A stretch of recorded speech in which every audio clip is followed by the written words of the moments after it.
Hi there guys, welcome back to the channel. You are here with the Architect, and today we've got a bit of a surprise for you. We've got a setup on the KTM bike. So we had a request from one of our subscribers who was looking to try and get a stable setup that was fast out of the corners on all tracks. Unfortunately we can't do a setup for all tracks. No setup is going to be the same. So we chose to start off with the Misano circuit. So the setup is on a KTM. It's at the Misano track using a balanced riding style, and the objective of this exercise was to get stability into the bike but to get the power out of the corners as well. So what did we do? So we started out by looking at how this bike was entering into the corners, and quite frankly it was horrific. So to combat the instability as we're heading into the corners, because some of these corners are really quick, to combat some of that instability we had to add stability, and we added a ton of trail. So I've maxed the trail out on this bike. Was losing the front, at the back end was skitterish, going into the corners leaned over, trail braking.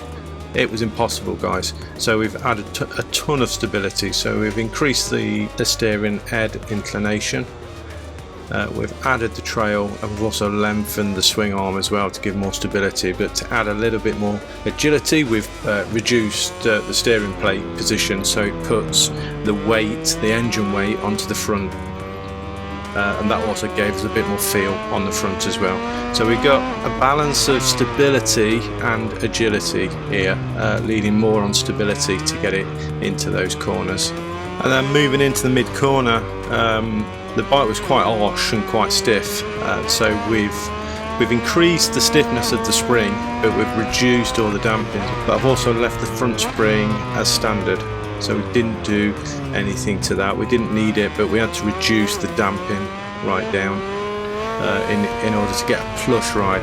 So I tend to lean on the side of a soft ride. I find it's more compliant when it's softer, but it has to be stiff enough to handle without wallowing and bouncing around in the corners. However, there was a trade-off, because as we was exiting the corners, we couldn't get the power down, we couldn't get the traction, so we've also had to soften the compression on the rear, and we've also softened the swing arm connector as well, so it squats down as we're exiting out of that corner. I think the biggest issue that I had with this setup was in the braking zones. I really couldn't get this bike stopped. The rear end was coming up, so I couldn't get it stopped in that respect. When the rear end wasn't coming up, the forks were bottoming out.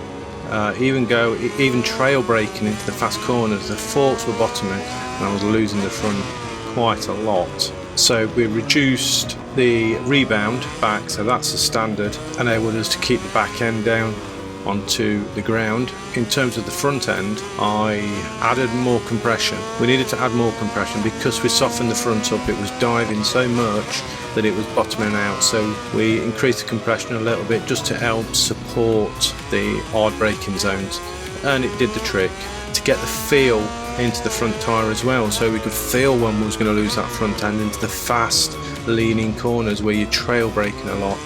I reduced the oil quantity down as well to give it a little bit more feel into that corner.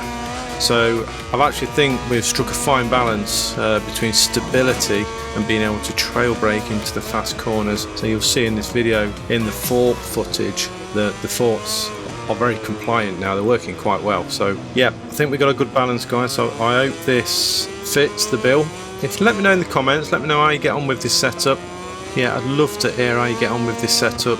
Please let me know. The problem is with suspension, guys, and setups is that it isn't a one size fits all. Right, the way I ride the bike won't be the same as the way you ride the bike. Okay, Valentino Rossi won't have the same setup as Franco Morbidelli, even if it's the same bike, right?